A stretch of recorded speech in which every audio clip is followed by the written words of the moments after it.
You bought a new fighting game. Hell yeah. Excited to play it, you boot it up and see that start menu. Now what? For most people, that's easy enough. Hit a tutorial or mess around with your settings, but the actual how of playing a new fighting game is rarely talked about. Instead of going over the why you should be playing fighting games, let's go over the actual how. How to figure things out, what you should be doing, how to explore the cast, how to find out who you like and what goals you should set. Especially as a casual, you're just looking to see if you simply like the game. So no optimizing here, let's get into it and figure things out. And to keep it extra simple, we're going to start with the tutorial, of course. Some games have really extensive tutorials, but now listen, clearly, as a casual, you don't have to complete the entire tutorial. Most tutorials are more like user manuals and they're boring as hell and have way too much information. Just learn the basics, how to move around, what each button does, what the meters are for, but that's all you really need to start with. You can always come back to the tutorial once you feel more comfortable with these basics, but there's no need to do it all at once. When I tried playing Strive for the first time, I tried doing all of the tutorial. Let me tell you, wrong fucking idea. This list is so huge and expansive that I remember it taking me multiple weeks forcing myself to play them just so I could feel like I could finally play the game. Instead, once you're done with those basics, it's better to head to the training mode. Because better than just doing the rest of the tutorial, it's better to figure out what character you actually want to play. Similar to the tutorial mode, most people find themselves stuck in training mode as well, trying to learn how to do everything or start looking up online guides and to learn what combos they need to practice. But that's not why we're here. We're here to figure out one thing: who the hell is worth playing? And you can only do that by trying them out.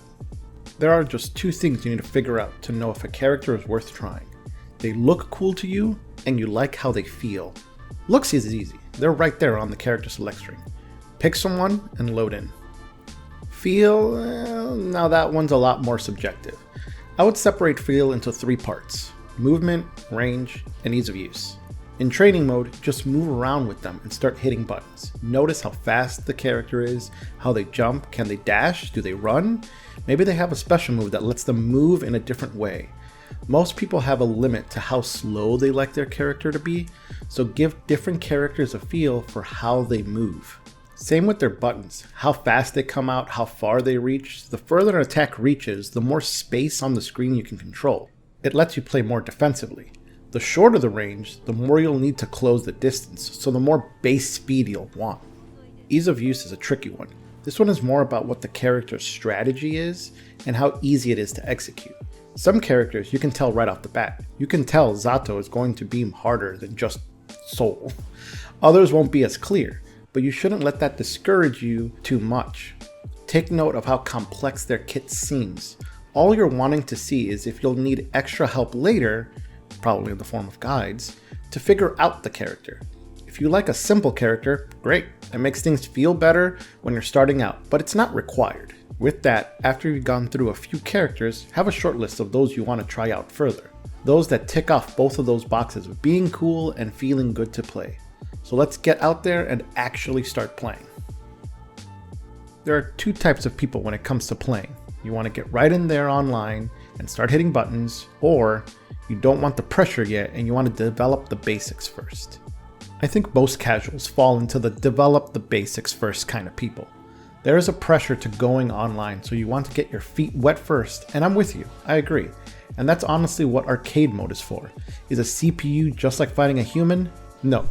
But can they at least let you experience what the game is like? Absolutely. This is where a little of what you gathered in training mode comes in.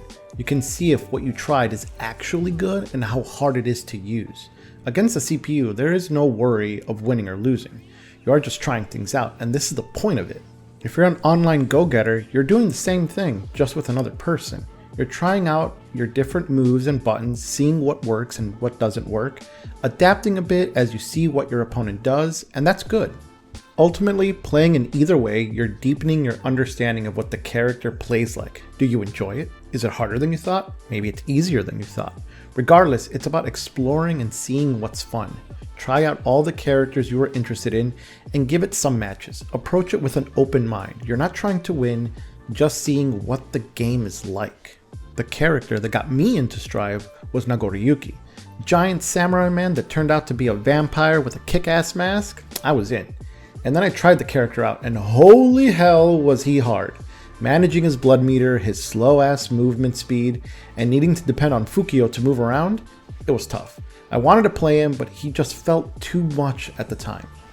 I moved around to many other characters, and only recently did I go back. Now, having much more experience with Strive and other characters, I gave Nago another try. Was he still hard? Yeah, he was. Bedman just spamming shit at you full screen, but I at least wasn't trying to learn the game and the character at the same time.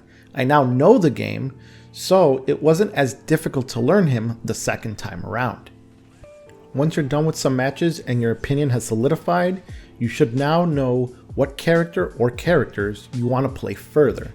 And now is when the game really starts to open up. This is where we've decided to lock in and dive in deeper into the game. As a casual, we have to be honest with ourselves. We don't have a ton of time to learn the game. Maybe we're not even interested in going that deep. In both circumstances, that means we're really just trying to achieve one simple thing: competence. Now, I know that sounds bad, like you're not trying to get good or as if you're giving up from the start. No, competence is about knowing the basics of something and being able to do it successfully. In this case, we want to gain enough knowledge about our character and the game to know what we need to do to win a match. It's different to just mashing buttons against another new player. It's somehow working out and winning a match. We've all been there.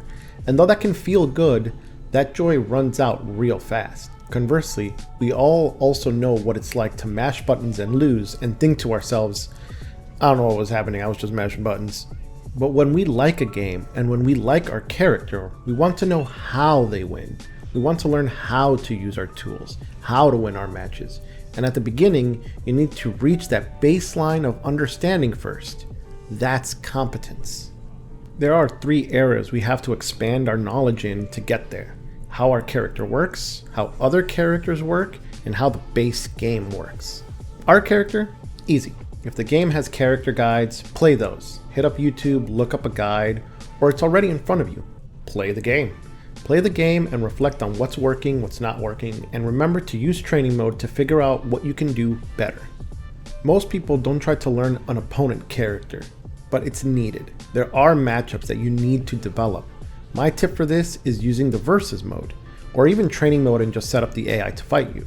Grind some matches against each cast member and you'll slowly start to see what moves they have and what makes a matchup difficult, what different things you should do and what you need to look out for. Lastly, for the game, this is where I'd say go finish the tutorial or watch some online guides.